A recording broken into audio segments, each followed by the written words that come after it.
안녕하세요. 스미다스입니다. 1월 31일자 정부실 리포트 2부 진행을 하도록 하겠습니다.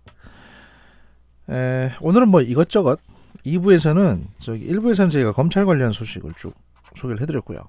2부에서는 뭐 국내 정치, 그 다음에 해외, 그 다음에 첩보 뭐 관련해서 여러 가지 뉴스들, 기사들을 소개를 해드리겠습니다. 첫 번째 뉴스는요. 최강욱 씨 관련해가지고 기소가 됐는데, 이게 막 오늘 나온 뉴스입니다. 동아일보에서 1월 31일자로. 근데 제가 이제 지난번에 그 공소장 읽어드리면서 조국 씨 공소장에도 사실 이런 내용이 있었거든요. 그래서 설명을 한번 드렸던 내용인데, 동아일보에서는 이제 단독으로 오늘 뉴스가 나왔는데요. 이게 메이저 언론이 아무래도 개인 방송보다 좀 늦다, 뭐 이런 말씀을 드릴 수 있겠습니다. 최강욱 명의 조국 아들 인턴 증명서 2장 내용이 딴판이다. 그렇죠. 그러니까 활동 기간이랑 시간이 서로 다르기 때문에 두 번째 거는 이제 조국이 위조했을 가능성이 있다. 뭐 이런 내용입니다. 내용을 보시면 30일 동아일보 취재를 종합하면, 이게 서울중앙지검이 확보한 이제 인턴 증명서가 두 종류가 있는데, 2017년 10월 11일자로 발급된 증명서에는 조국 아들의 활동 기간이 2017년 1월부터 2017년 10월까지 일주일에 2번씩 매주 총 16시간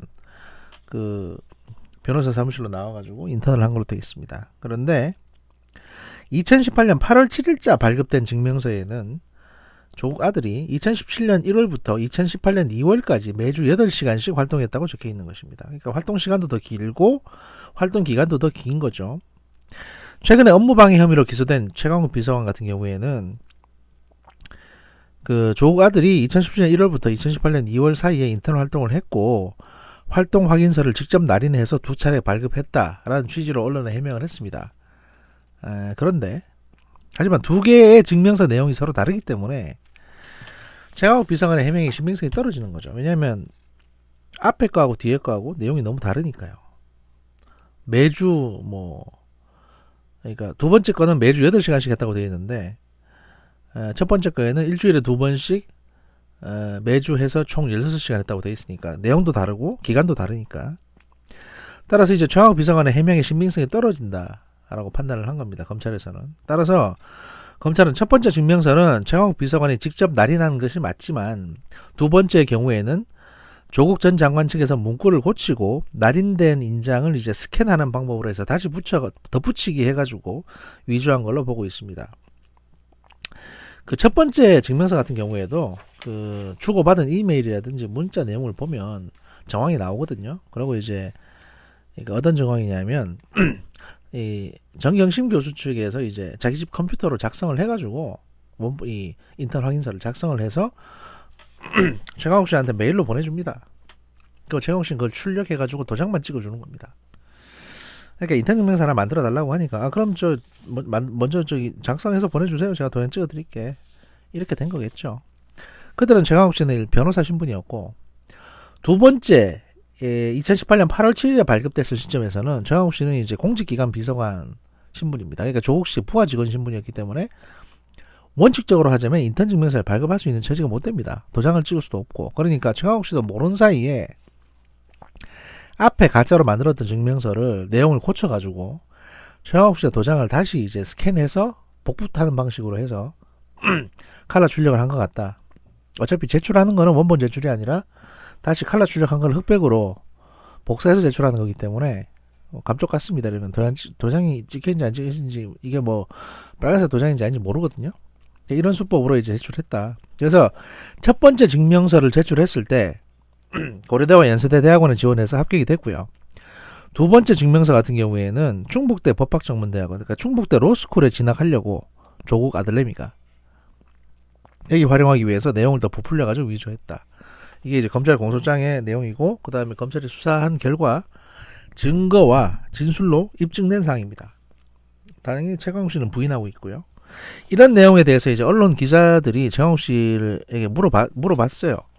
이거 어떻게 된 거냐, 내용이 다르지 않냐 물어봤더니 최강욱 씨가 뭐라고 했냐면, 내가 아직 그 법원에 제출된 증거들을 못 봤기 때문에 뭐라고 답할 수가 없다. 이딴 식으로 얘기를 했답니다.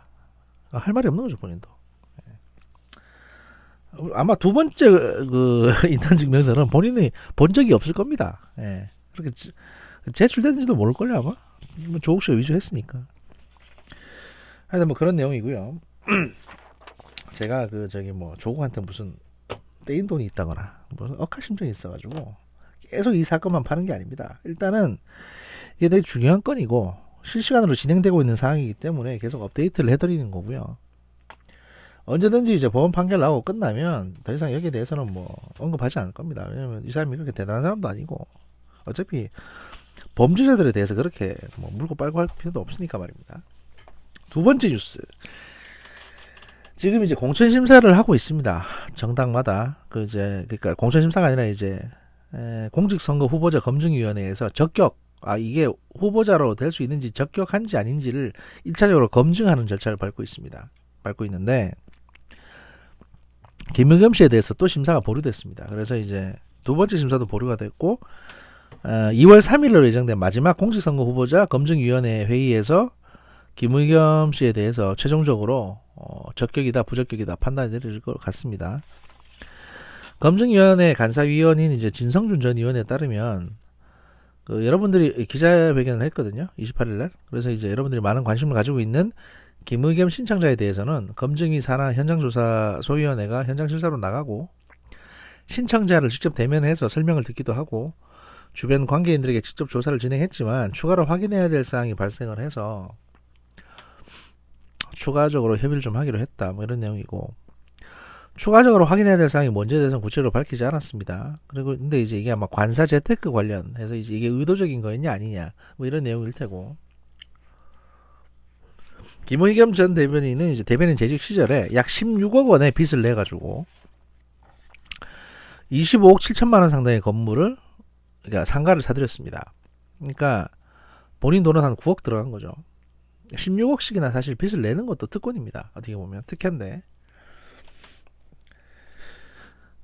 부동산 투기 의혹 속에 사퇴를 했고요. 이 건물을 지난해 이제 12월에 8억 8천만 원의 시세 차익을 남기고 팔았습니다. 그래가지고 이제 총선 출마를 하겠다, 그리고 기부하겠다, 뭐 이렇게 했었는데 그 28일자 이 기사에서는 이제 실제 기부가 진행됐는지에 대해서는 진성주 의원이 아직 확인 중이라고 이제 얘기를 했는데 실제로 확인된 바에 따르면 어제 이제 언론사에서 확인한 바에 따르면 기부는 했다는 식으로 얘기가 나왔다고 합니다. 그래서 이제 그 8억 8천만 원 중에 3억 4천만 원 정도를 기부한 걸로 장학금으로 어디에 장학금으로 냈는지는 확인이 안 됐고요. 장학금으로 기부했다 이렇게 밝혀졌고 왜 3억이냐? 왜 3억 되냐? 그 양도소득세가 한 40% 정도 나오거든요. 그래서 양도소득세 한 40% 빼고 부가세까지 포함하면 이제 좀 더 나오겠죠. 그 다음에 그 복비, 그러니까 파는 데 있어가지고 부동산 중개 수수료를 또 주고 그 다음에 관련 세금, 공과금 이런 거 다 제하고 나니까 한 3억 4천만 원 차익이 남았는데 이거를 이제 기부했다라고 주장을 했답니다. 근데 아직 뭐 문서를 우리가 본 건 아니니까.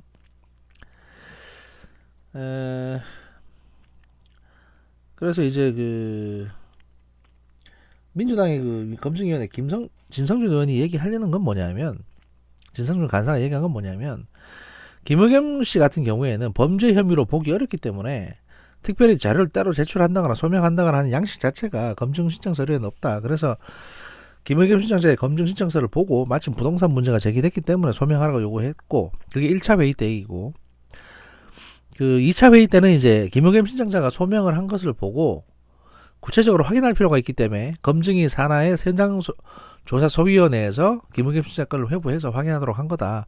그래서 그 확인 결과가 다 그 확인이 되면 2월 3일날 최종 회의 때 3차 회의 때 아마 이제 공천 적격인지 부적격인지에 대해서 판단을 내릴 것 같다. 이런 얘기입니다. 이런 얘기인데 그 지금 들리는 얘기로는 이제 불출마를 했으면 좋겠다 이런 얘기를 애둘러서 전달했다는 얘기도 있고 그 다음에 차라리 무소속으로 출마하는 게 어떻겠냐라는 얘기도 있고요. 대신 이 지역에 이제 민주당 후보를 내지 않을 테니까 네가 혼자 나가서 무소속으로 해봐라 뭐 이런 얘기도 있습니다. 지금 근데 그 상대편 후보가 이제 바른미래당의 김관영이기 때문에 그렇게 되면 상대편 후보가 유리해질 수가 있겠죠. 뭐 그런 상황이고.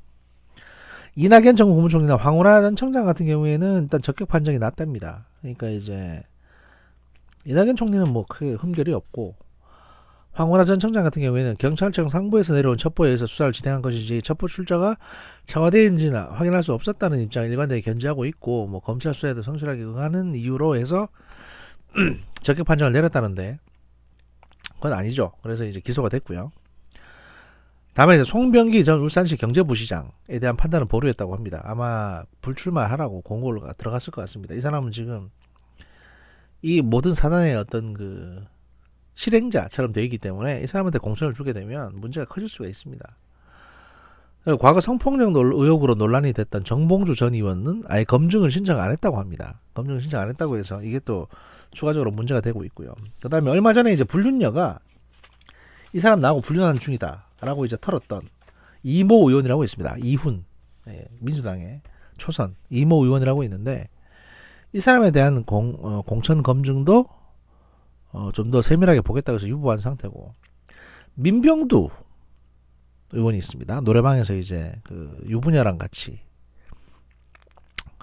만나지 얼마 되지도 않은 유부녀랑 같이 노래방에 가서 노래방 문을 테이블로 이렇게 문을 막고 테이블을 이제 문 쪽으로 갖다 내서 이제 문이 안 열리게 한 다음에 바지에 지퍼를 내리고, 본인 바지에 지퍼를 내리고 같이 노래 부르자고 이렇게 했던 이호비 집사 민병두 의원, 그런 미투가 나왔었죠. 그 뉴스타파에서 보도가 됐는데, 그런 의혹이 제기됐던 민병두 의원도 공천 적격 심사를 넣은 모양입니다. 또 출마하시고 싶으신가 봐요. 뻔뻔스럽게도. 이분에 대해서도 지금 일단 적격 심사가 좀 연기됐다고 합니다. 어떻게 할지 모르겠다. 뭐 이런 거고.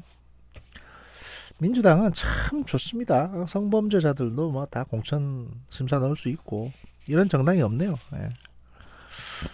아무튼 아까 정봉주 의원 말씀드렸는데 검증위에 검증 신청을 안 했거든요. 여기에 대해서 이제 호되게 지금 역풍을 맞고 있습니다. 그 2020년 1월 30일에 나온 기사입니다. 서울신문 기사고, 꼼수 쓰려다가 역풍 맞은 정봉주 비검증 딱지 받는다는 제목으로 나온 기사입니다. 더불어민주당 정봉주 전 의원을 비롯해서 당 공직선거 후보자 검증위원회의 검증을 거치지 않고 공천심사로 직행하려던 후보자들이 비검증 후보라는 꼬리표를 달고 추가심사비도 물게 됐다라는 제목입니다. 민주당 관계자는 이제 30일 서울신문과의 통화에서 검증위를 거치지 않은 후보에게 그에 상응하는 조치를 최고위원회에서 의결했다. 심사 건너뛰기를 방지하기 위해 최고위가 의결한 방안은 크게 네 가지다. 우선 공천관리위원회로 직행하려는 후보는 추가로 소요되는 심사비를 본인이 부담해야 한다. 추가 심사비 규모는 확정되지 않았다. 이게 일종의 벌금 형태죠. 공천심사위원회로 들어가면 거기서 검증을 새로 해야 되니까 거기서 추가 검증 비용을 물리겠다는 거고요. 공천관리위원회에서 심사를 받을 때 검증을 거치지 않은 후보라는 점을 명시해서 평가에 불이익을 주겠다라고도 했고, 공천관리위원회 심사 통과 시까지 중앙선거관리위원회의 예비후보 등록도 금지되고 경쟁력, 경력 등 자격심사도 더 세밀하게 진행된다고 합니다. 이에 따라서 정봉주 전 의원을 비롯해서 공천관리위원회로, 그러니까 검증을 거치지 않고 공천관리위원회로 직행하려는 후보자들은 검증위를 적격으로 통과한 후보자들보다 더욱 불리한 여건에서 공천 후보 심사를 받게 됩니다. 그만큼 최종 후보로 낙점될 가능성도 낮아질 것으로 예상이 되고 있습니다. 민주당이 이런 결정을 내린 것은 검증위의 예비심사를 피하려는 꼼수 후보자들을 걸러내기 위한 것입니다. 그러니까 본인들이 약간 도덕성에 문제가 생길 것 같으니까 공천권도 없는 검증위를 건너뛰어가지고 바로 그냥 공천관리위원회로 들이밀어 보려고 하는 건데, 문제는 이러다가 공천을 주고 선거 들어갔는데 만약에 치명적인 어떤 성추문이나 또는 비리가 터진다 이러면 민주당 전체 선거가 망가지거든요. 그러니까 이걸 최대한 막아보고자 1차 검증, 2차 검증을 해놓은 건데, 이걸 무시한다? 그러면 이제 징계를 한다는 거죠. 이런 식으로 불이익을 주겠다는 겁니다. 예비심사를 거부하고 곧바로 공천관리위원회에 등록하는 후보가 속출하면 정상 절차를 거친 후보자들의 불만이 터져 나올 수밖에 없고, 이렇게 되면 이제 민주당 관계자는 이제 밖에 없다는 거죠. 번거롭고 까다로운 과정을 거쳐서 검증을 받는데 그걸 건너뛴 사람에게 불이익이 없다면 불공정한 거 아니냐. 뭐 이건 당연한 거죠, 사실. 정몽주 전 의원 같은 경우에는 2018년 성추행 의혹 보도 관련해서 명예훼손 혐의에 대해서 1심에서 무죄를 선고받고 복당을 했습니다. 같은 당 금태섭 의원 지역구인 이제 서울 강서갑 출마를 검토하고 있다고 하고요. 하지만 민주당에서는 우회적으로 정몽주 의원에게 불출마를 권고했다고 합니다. 사실 공천 줄 마음도 없다니까요, 얘들은. 왜냐면 저는 누구도 한번 그런 얘기 했었는데 최진희 의원인가 있잖아요. 최민희 의원, 최민희 의원이나 정몽주 의원 같은 경우는 되게 땡땡거리고 후배들한테 이래라 저래라 하는 그런 사람들입니다. 그런 좀 불편한 사람들이거든요. 바른말 잘하고. 이런 사람들이 스스로의 어떤 잘못 때문에 나락으로 떨어져 있는데 왜 그거를 손을 잡아줍니까? 그냥 이 시점에서 그냥 묻어버리지, 당연히. 원래 그런 조직입니다. 자한당이든 민주당이든 의리가 없어요. 불편한 인간들 조금이라도 이제 자빠지면 일으켜주지 않습니다. 그걸 이 사람들도 눈치를 깠으니까 저기 뭐 서초동에 그 이상한 집회에 가가지고 거기 길바닥에 주저앉아 있었던 거 아닙니까? 조국 수호 이러면서. 그 갔던 사람들 보면 이종걸이니 정봉준이 최민희니 다 공천 안 될 것 같은 좀 불안불안한 양반들이 가서 쭈그려 앉았던 거거든요. 결국에는 이제 이용만 당하고 이제 끝난 거죠. 하지만 정봉주 전 의원 입장은 불출마를 통보받은 일이 없다면서 출마 의지를 굽히지 않고 있다고 하고요. 그럼에도 검증위 후보 검증을 신청하지 않아 당 안팎의 비난을 받고 있다고 합니다. 정봉주 전 의원 같은 경우에는 그 성추행 자체가 무죄 선고를 받은 게 아닙니다. 그 언론사하고 뭐 명예훼손 관련해서 소송이 있었는데 그거 관련해서 저기 판결이 난 거지. 본인이 어떤 그 젊은 여기자한테 유부남 신분으로서 젊은 여기자한테 강제로 키스를 했다. 또 강제로 키스를 시도했다는 부분에 대해서는 아직 확정적으로 수사 결과가 나온 바 없습니다. 다만 거짓말을 한 게 드러났기 때문에 본인은 뭐 기억을 못했다고 하는데 당일날 내가 그 호텔에 간 적이 없다라고 주장했다가 그 호텔에서 사용된 영수증이 나오는 바람에 이제 이건 내 기억이 없다 이런 식으로 지금 말씀하고 계시죠. 그러면 본인 기억에 뭐가 더 없는지도 확인해 봐야 됩니다. 그 호텔에 가서 커피숍 영수증이 나왔는데 그럼 당연히 거기서 누군가를 만났을 테고 거기서 같이 만났던 그 여자 기자 입에서는 저 양반이 나한테 강제로 키스하려고 했다는 얘기가 나왔는데 본인은 그것조차 기억 못하겠다 하고 있으면 아니, 누가 거짓말을 하는 걸까요? 일반적으로 대한민국 검찰에서는 이런 경우에 여성의 말을 우선적으로 믿습니다. 왜냐면 거짓말을 한다고 해서 득볼 게 없거든요. 그런 상황이고요. 이게 그만큼 연예인병에 빠지게 되면 이렇게 됩니다. 뭐 김어준 씨는 돈에 환장했고 정몽주 씨는 이제 여자에 환장했던 모양입니다. 단정적으로 말하기는 어렵지만 지금 들리는 말에 따르면 무슨 협동조합 같은 거 한다고 해가지고 강남의 아줌마들하고 강남에 돈 좀 있는 이제 아줌마들하고 이렇게 자주 만나서 뭐 이런저런 거 하신다는데 그 관련해서도 약간씩 조금 불미스러운 얘기들이 나오나 봐요. 뭐 나이 많은 남자 여자가 만나가지고 돈 문제 아니면 뭐 다른 문제 아니겠습니까? 그러니까 그런 부분도 좀 더 아마 선거 출마하시면 보다 본격적인 내용들이 쏟아져 나올 수가 있겠죠. 그건 뭐 지속적으로 관찰하면 될 거고요. 아예 낙검수를 했던 그 영웅들이 어떻게 이렇게 되냐, 또는 낙검수를 했던 사람들을 어떻게 그렇게 말할 수 있냐, 이런 말씀 하시는 분들 계실 텐데 어떤 위인은 말입니다. 위인의 삶은 일생 내내 위인이 아닙니다. 어떤 시점에서 그 사람이 이룬 업적을 찬양하는 거지 그 사람의 인생 전체를 찬양하는 건 아니에요. 예를 들면 예수님이라고 했을 때 지저스, 그 사람이 이제 예루살렘에 와가지고 사람을 구하고 대신 희생하고 이거는 찬양받아 마땅한 일입니다. 그게 사실이라고 한다면. 하지만 그 예수님의 인생 전체를 갖다 찬양하는 거 숭배하는 건 아니지 않습니까? 왜냐하면 그 사람이 예루살렘 오기 직전에 젊을 때 뭐 했는지는 아무도 모르거든요. 아무도 모릅니다. 아세요? 좀 모르겠는데? 석가모니도 마찬가지입니다. 결국에는 어떤 정치인을 좋다고 하고 어떤 정치인을 찬양한다고 했을 때 그 정치인이 말하는 이제 어떤 정치적인 이상향, 그다음에 정치적인 철학 이런 걸 찬양하는 건 좋습니다. 하지만 그 인간 전체 토탈에서 저 사람이 뭐 저 사람 뭐 머리카락, 저 사람의 몸에서 나오는 책 이런 것까지 사랑하지 마십시오. 그거는요 그냥 광신입니다. 광신. 제가 단적으로 말씀드릴게요. 제가 40대 한 중반까지 살아보니까 느끼는 건데 인간은 말이죠. 인간은 다른 인간으로부터 온전하게 숭배받을 수 있는 대상은 아니에요. 그만큼 부족한 게 많은 사람입니다. 모자란 게 많은 게 인간입니다. 어떤 업적에 대해서 칭찬받고 찬양받을 수는 있지만 그 업적 때문에 또 그 칭찬 때문에 그 사람이 나중에 망가지기도 하는 겁니다. 그러니까 저 사람이면 모든 거를 다 찬양해야지, 다 좋게 봐야지 이런 생각을 하시면요. 결코 여러분 스스로에게도 안 좋고 그 찬양하는 그 대상한테도 안 좋습니다. 특정 정치인들 바가 있다고 칩시다. 그러면 예를 들어 문재인 대통령이 이제 친문, 뭐 오소리, 뭐 이런 사람들이 이제 문재인 대통령을 지지하고 있는데 지금 선거를 했을 때, 대통령 선거 했을 때 그 친문 오소리나 지지자들 이 투표만 해가지고 문재인 대통령이 당선될 수 있겠습니까? 당연히 안 되죠. 온 힘을 다 끌어모아도 40%가 채 안 될 겁니다. 그게 우리나라 현실입니다. 정치 상황이고. 만약에 안철수 지지자 여러분들이나 이재명 지지자 여러분들이 밀고 있는 어떤 후보, 어떤 그 정치인을 대통령을 만들고 싶다면 보다 포용적인 시각으로 여러 사람들에게 그 정책을 설명하고 뭐 소개하고 하는 형태로 해야지. 누가 만약에 안철수 욕한다, 이재명 욕한다고 해가지고 거기에 바로 대응해서 이제 공격을 하기 시작하면 결국 안티만 양산하게 되는 거고요. 이건 여러분들이 지지하고자 하는 정치인에게 아무 도움이 안 됩니다. 오히려 해만 됩니다. 그 한 줌도 안 되는 사람이 한 줌도 안 되는 사람으로 투표해가지고 뭐 누가 당선되겠습니까?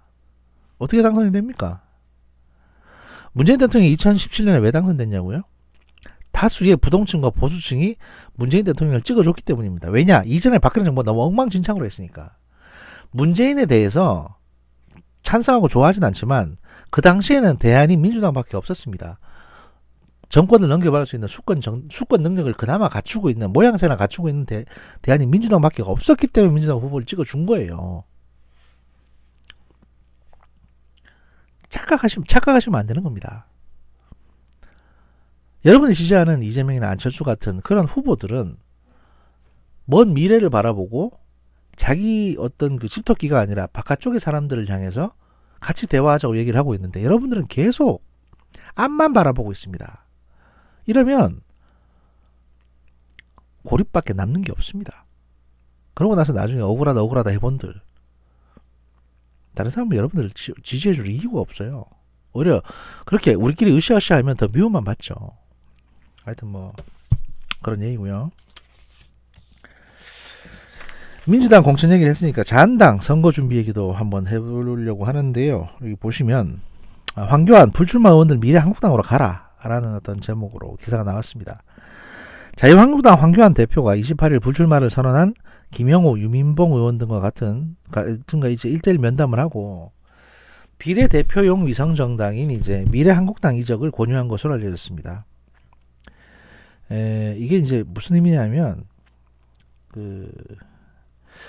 황 대표는 이제 군소정당에 유리한 연동형 비례대표 자리에서는 위성정당 창당이 불가피하다고 설명을 하며 불출마 의원들이 미래한국당으로 좀 가줬으면 좋겠다. 예를 들어서 이제 후보 등록 마감일인 3월 27일까지 좀 가주면 좋겠는데 왜냐?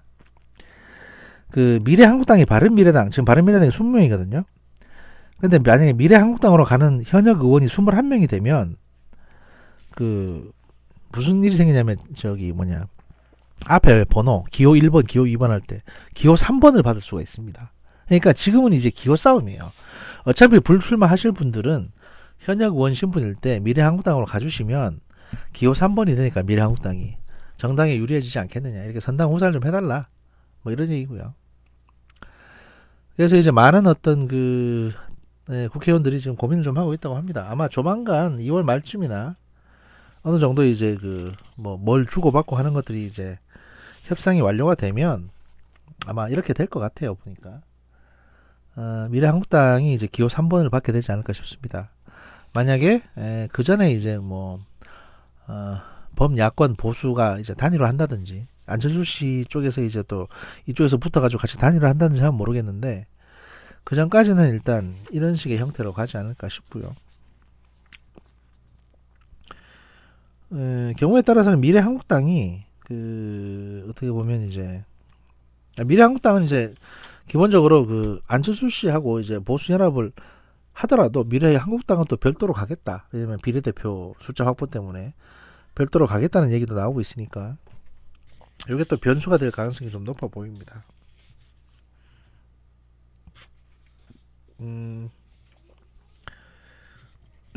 그리고 다음 이제 해외 뉴스인데요.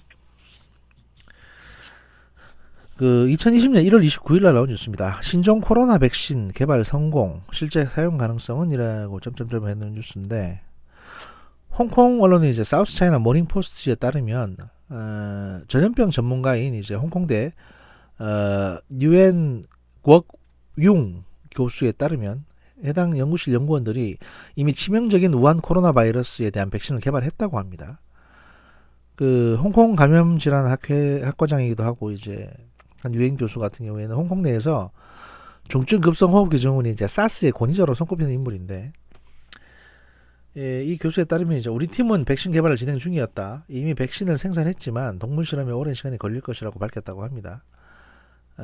그리고 이제 중국에서는 이게 저기 다른 병원에서 의료진이 이제 면역 결핍증 에이즈 있지 않습니까? 에이즈, 그러니까 HIV 바이러스 치료제 등을 이제 이후 어떤 우한 코로나 바이러스 치료할 수 있을지를 시험적으로 적용하고 있다고도 하고요. 그래서 지금 치료제가 개발되는 속도가 굉장히 빠릅니다. 그래서 이거 가지고 좀 의혹을 제기하는 부분도 있습니다. 뭐냐면 이제 저도 얼마 전에 트위터에서 이제 그런 내피셜을 했는데 지금 퍼지고 있는 이제 우한 코로나 바이러스 같은 경우에는 살상률은 생각보다 높지 않습니다. 살상률은 생각보다 높지 않고 기존 지금 돌아가신 분들도 대부분 다 중증 환자일 가능성이 많았습니다. 중증 환자의 경우가 많았고요. 살상력은 높지 않은데 이제 상대적으로 전파력이 굉장히 빠릅니다. 전염성이 굉장히 빠르고 전염이 되게 되면 상당히 이제 그 단시일 내에 그 뭐 나이를 가리지 않고 그 해당 그 사람들에게 오한, 발열, 설사 같은 어떤 그 무력화 작용을 하게 됩니다.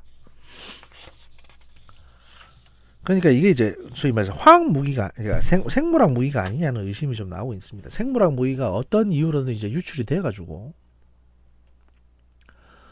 유출이 됐기 때문에 이제 이 건 때문에 지금 이렇게 되고 있다는 건데요. 그래서 이제 보통 생물학 무기를 만들 경우에는 그 거기에 대한 이제 백신도 같이 만들어 놓거든요. 이게 군대라는 게 바보가 아니기 때문에 일종의 해독제에 해당되는 백신을 같이 만들어 놓습니다. 그래서 이 어떤 이제 우한 바이러스가 이제 뭐 의도치 않게 유출이 돼 버렸고 사고든 뭐든 간에 의도적이든 간에 유출이 됐고 야 우리 여기 백신 있다고 바로 내밀면 누가 봐도 이거는 화학무기처럼 되는 거니까 중국 본토에서는 내놓지 못하고 홍콩을 통해 가지고 우회적으로 백신을 개발했다는 식의 어떤 얘기가 나오고 이 기술을 바탕으로 해서 백신 대량 생산해가지고 바로 적용하는 형태로 해서 이제 진정시키겠다. 이런 지금 시나리오가 아닌가 중국 쪽에서. 왜 제가 또 왜 그런 생각을 하냐면 시진핑 주석이 지금 우한 바이러스하고 정면으로 싸우겠다. 승부를 내겠다. 우한 바이러스는 악마다. 내가 반드시 물리치겠다는 식의 이제 천명을 했거든요. 근데 확신이 없으면 이런 전명 못하는 겁니다. 왜냐면 정치인들은 원래 이런 확답 안 합니다. 특히 시진핑 같은 입장에서는. 근데 이거를 거의 확신에 차서 이제 얘기를 했어요. 그 말은 백신의 존재를 본인도 아는 게 아닌가. 이런 생각이 좀 드는 거죠. 아무튼 뭐 이런 내용이 있고요. 다음 소식은 이제 스파이 관련 내용인데요. 첩보 스파이 관련 내용인데 첫 번째 뉴스는 1월 30일 날 나온 뉴스입니다. 미국 중국 인재 영입에 협조한 하버드대 교수를 체포했다라는 기사입니다. 그 나노 기술의 세계적인 석학인 찰스 리버 미국 하버드대 교수 61세입니다. 이 사람이 거액을 받고 중국의 인재 영입 프로그램에 참여한 사실을 숨겨왔다가 최근에 이제 밝혀져서 체포가 됐다는 겁니다. 미국 정부는 최신 과학기술을 탈취하려는 중국의 조직적 음모라고 의심을 하고 있습니다.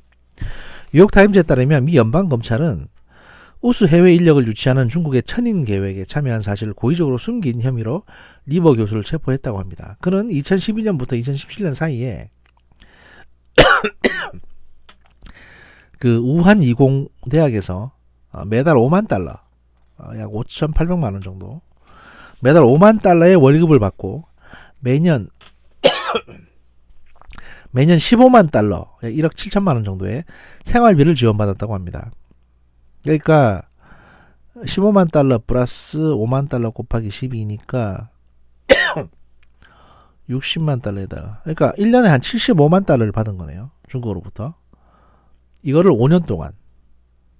그러니까 75만 달러 곱하기 5, 한 400만 달러 받은 거죠. 400만 달러 넘게. 우한 이공대에 연구소를 설립한다는 조건으로 별도로 또 150만 달러까지 받으셨고요. 그래서 총 합계가 한 600만 달러를 받으신 것처럼 보입니다.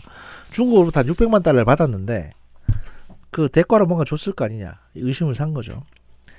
미국 과학자가 외국 지원을 받는 행위 자체는 불법은 아니라고 합니다. 하지만 미국 정부의 지원을 받았다면 다른 외부 후원 명세서는 반드시 공개해야 된다고 합니다. 그러니까 리버 교수는 미 연방 정부에서도 상당한 양의 연구비를 지원받았기 때문에 미 연방 정부의 지원금을 받은 사람은 반드시 그 미 연방 정부 외에 다른 외부 후원이 있을 경우에 그 명세를 공개해야 된다는 법이 있답니다. 근데 이거를 어기고 감춰왔던 거죠. 그러니까 미국으로부터도 받고 중국으로부터도 받은 겁니다.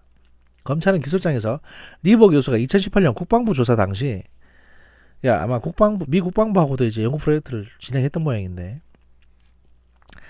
당시 천인 계획 참여 요청을 받은 적이 없다라고 거짓 진술을 했다고도 합니다. 따라서 이제 체포가 되셨고 아마 처벌을 받게 되실 것 같은데, 하버드대는 이날 충격을 금할 수 없다면서 자체적으로도 그의 비위에 대해서 조사를 하겠다고 밝혔다고 합니다.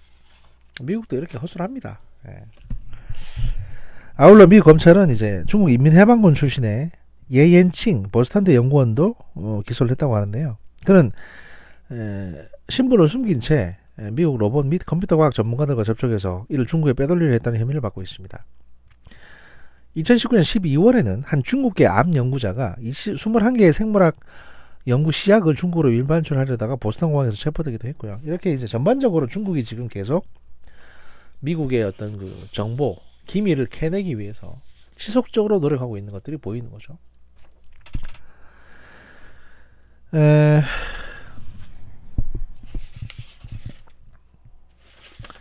또 다른 뉴스가 있는데요.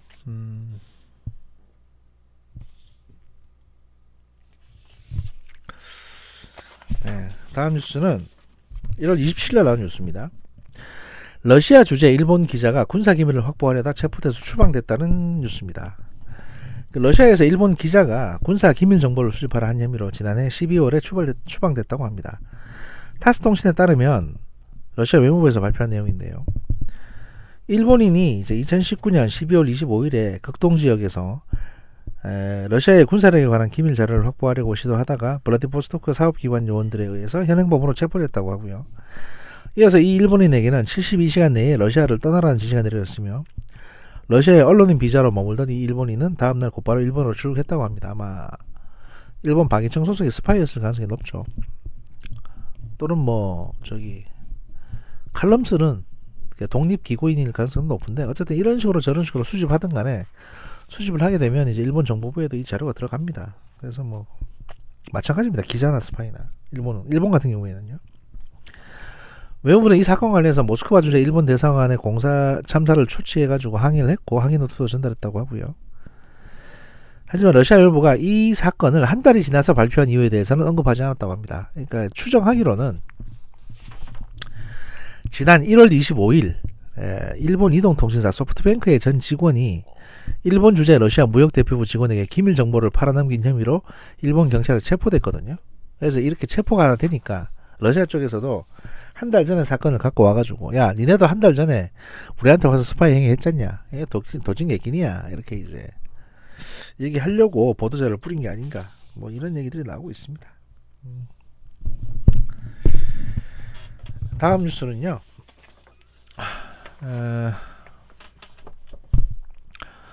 북한 도발을 억제하기 위해서 파이브 아이즈 플러스 한국, 일본, 프랑스 협의체가 발족이 됐다라는 제목으로 나온 뉴스, 정보 관련 뉴스입니다. 도쿄에서 나온 뉴스인데요. 교도통신 보도입니다. 북한의 도발을 억제하기 위해 미국 등 영어권 국가로 구성된 기밀정보공유연합인 이른바 파이브 아이즈에 한국과 일본 등을 추가한 파이브 아이즈 확대판이 출범했다고 교도통신이 보도를 했습니다. 보도에 따르면 파이브 아이즈에 참여하는 미국, 영국, 캐나다, 호주, 뉴질랜드 등 5개국 정보기관은 한국, 일본, 프랑스까지 참여하는 파이브 아이즈 확대판을 발족했다고 합니다. 파이브 아이즈 확대판은 현재 한미일 3국이 하는 탄도미사일 분석을 넘어 대북 정보와 관련한 협력 심화를 도모하는 것으로 알려졌습니다. 작년 가을 파이브 아이즈 확대판에 참여할 8개국 당국자 회의에서 북한과 관련한 정보 수집에 관한 방식에 대해서 협의가 이루어졌다고 하고요. 그간 이들 8개국은 일본의 가나가와현 요코스카를 거점으로 하는 미 해군 제7함대 소속의 지휘함인 블루리지함을 지휘 조종소로 삼아 북한 선박의 해상 환적을 저지하는 감시 활동을 했으나 파이브 아이즈 확대판 이전에는 정보 당국 간 협력 틀이 없었다고 합니다. 그러니까 국가들 간에는 이렇게 북한 선박의 해상 환적 감시를 위해서 하는 협의체가 있었는데 정보기관 간에는 협의를 안 했었다. 협력 틀이 없었다는 거죠. 또 주변국에 대한 압력을 확대하는 중국을 견제하기 위해서 정보 공유 틀을 발전시키는 구상도 있고 해서 이렇게 했다고 하고요. 미국은 우주 및 사이버 분야를 포함한 새로운 영역에서 중국 등에 의한 위협이 확대하는 것을 염두에 두고 영어권 5개국 외에 우호국을 추가해서 대항하는 것을 목표로 하고 있다는 겁니다. 중국 등의 사이버 공격에 대응하기 위해서 파이브 아이즈에 참여하는 영어권 5개국에 일본, 프랑스, 독일까지 참가하는 형식으로 여러 차례 회의가 열렸다고 교도통신이 전하고 있습니다. 파이브 아이즈는 2차 대전 후 미국과 영국이 기밀 정보를 공유하기 위해 체결한 협정으로서 영어권 5개 국가로 확대하면서 성립이 됐습니다. 처음에는 미국하고 영국만 협정을 맺고 있다가 그 다음에 캐나다, 호주, 뉴질랜드, 영연방 국가들이 다 들어간 거죠. 이렇게 해서 이렇게 되면 그 대륙에 걸쳐가지고 전 지구상에 걸쳐서 이게 왜 이게 중요하냐면 미국, 영국, 캐나다 이렇게 되면요 유럽 대륙하고 아메리카 대륙에 일단 그 소위 말해서 장비들을 설치할 수 있고요. 호주와 뉴질랜드 이렇게 되면 오세아니아 쪽에도 남반구 쪽에도 장비를 설치할 수 있게 됩니다.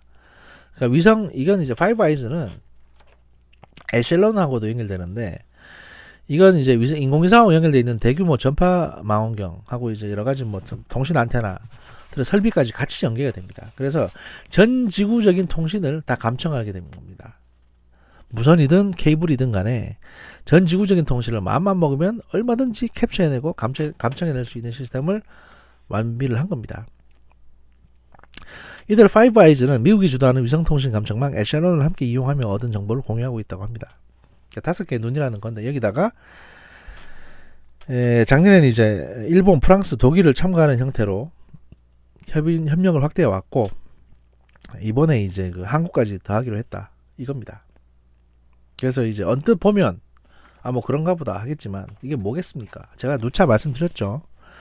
그 한미 주한 유엔군 사령부를 확대 개편해 가지고 거기에 일본 끌어들이고 독일 끌어들이고 해서 그 아시아 지역 내에서의 나토처럼 만들려고 한다라고 말씀드렸었죠. 거기에 정보를 제공하게 될 정보기관판 협력체가 이렇게 조용히 만들어지고 있는 겁니다. 그래서 우리가 아무리 싫다 해도 아시아 지역 내에서 한국의 돈을 활용해서 한국의 방위비를 이용해서 한국과 일본의 방위비겠죠. 엄밀히 말하면 아시아 지역 내에서 나토가 만들어지는 거를 지금 착착 진행 중이다. 우리도 결국에는 거기 참여하고 있다 지금. 이렇게 되는 거고요. 반면 그렇게 하는 대신에 한국한테도 뭔가 당근을 줘야 될 거 아닙니까? 무조건 니네 우리한테 참여해 이렇게 하면 끝나면 안 되잖아요. 그래서 당근을 줬는데 뭐냐 그게 바로 이겁니다. 1월 29일에 나온 뉴스인데 한미 미사일 지침 개정 추진 민간용 고체 로켓 제한 해제라는 제목으로 나온 기사입니다. 한미 정부가 한국의 민간 상업용 로켓의 추진력과 사거리 제한을 해제하는 내용의 한미 미사일 지침 개정을 추진하고 있는 것으로 알려졌다. 29일 정부 소식통에 따르면 한미 양국 정부는 우리 고체연료 우주발사체의 추력과 사거리 제한을 해제하는 내용으로 한미 미사일 지침 개정 문제를 협의하고 있다는 겁니다. 정부는 그동안 미국 측에 추진력 100파운드, 초당 100파운드, 그리고 사거리 800km의 제한을 풀어줄 것을 요구해 왔지만 미국은 군사적으로 적용될 가능성이 있다며 반대해 왔습니다. 이 고체연료 로켓을 말하는 겁니다. 초당 100파운드 추진력은 이제 500kg짜리 탄두를 그러니까 500kg짜리 무게의 탄두를 300km 이상 운반할 때 필요한 단위를 말하는 것입니다. 이같이 이제 한미 미사일 지침상 제약으로 인해서 한국형 우주 발사체는 액체 엔진으로만 개발이 진행되어 왔지만, 액체 엔진은 로켓의 무게와 크기를 증가시키고 펌프를 이용해서 연료를 여조실로 보내기 때문에 연료 탱크와 펌프를 별도로 개발해야 하는 문제가 있어서 이제 좀 기술 개발이 어렵죠. 그래서 나로 만들 때도 우리가 러시아 기술의 도움을 받았던 겁니다. 로켓에 장시간 액체 연료를 보관할 경우 연료 탱크에 부식이 일어나 발사 직전에 연료를 주입해야 하며 고체 연료보다 가격이 높다는 점도 단점으로 지적되어 왔는데요. 이에 따라 선진국들도 고체 연료 우주 발사체를 우주 개발이나 항공우주 산업에 활용하고 있습니다. 왜냐하면 이제 부식 위험도 없고 폭발 위험도 적으니까 상대적으로. 게다가 액체 연료 로켓을 가운데 달고 옆에 측면에 고체 연료 부스터를 여러 개 달아가지고 쏘는 형태가 이제 일반적입니다. 미국의 로켓도 그렇고 지금 그 아리아 로켓, 유럽의 아리아 로켓이나 일본의 H2 로켓 같은 게 다 그런 형태입니다. 근데 우리는 이제 그게 없죠. 그냥 나로 혼자 액체 엔진으로만 올라갑니다. 왜냐면 고체 연료 부스터를 못 달게 돼 있거든요, 법상. 근데 그걸 이제 해제해 주겠다는 겁니다. 그 선진국들도 이제 우주 발사체, 고체 연료 우주 발사체를 우주 개발이나 항공우주 산업에 활용하고 있고요.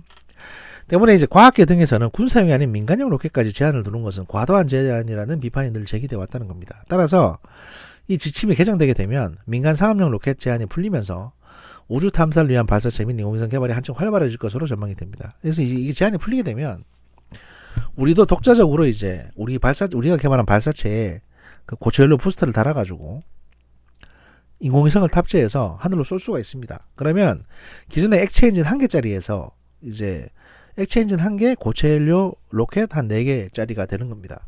그러면 만에 하나 액체 엔진이 꺼진다고 하더라도 고체 연료 로켓만으로도 어떻게든 궤도상으로 밀어 올릴 수 있는 겁니다. 그만큼 발사 실패율을 줄일 수 있고 상업적으로 안정적이게 되는 거죠. 게다가 발사의 어떤 그 안정성도 더 확보가 되고요. 그러니까 이제 경제적으로도 큰 도움이 되는 겁니다. 그 정부 소식통에 따르면 민간 상업용 로켓 추진력 사거리 제한 해제는 정부가 늘 미국에 요구해 왔던 사안이라며 추가 개정 논의는 계속해서 물밑에서 진행될 사안이라고 했고요. 문재인 대통령은 지난 2017년 11월 달에 트럼프 대통령하고 청와대에서 한미 정상회담을 갖고 미사일 탄두 중량 제한을 완전히 해제하는 지침 개정에 합의한 바 있습니다. 그러니까 그런 합의의 어떤 연장선상이라고 보시면 됩니다. 탄두 중량도 완전히 없애고 사거리 제한도 완전히 없애겠다. 이 말은 뭐냐?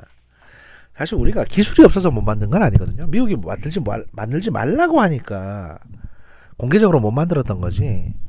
고체 연료 로켓 개발 기술은 우리나라가 독보적입니다.